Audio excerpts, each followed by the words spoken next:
नमस्कार, आज आपण बनवणार आहोत मसाला मॅगी। त्यासाठी मॅगी घेतली आहे, अमूल बटर, शिमला मिर्च, टोमॅटो, कांदा आणि लसूण कट करून घेतला आहे। सगळ्यात आधी बटर घालूया।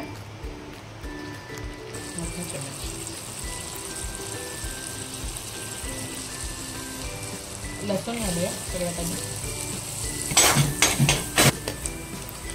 कांदा,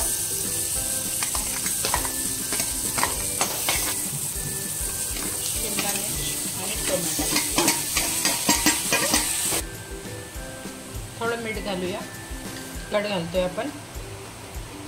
थोडी हळदी पावडर, धना पावडर आणि जिरे पावडर। पाणी घालूया,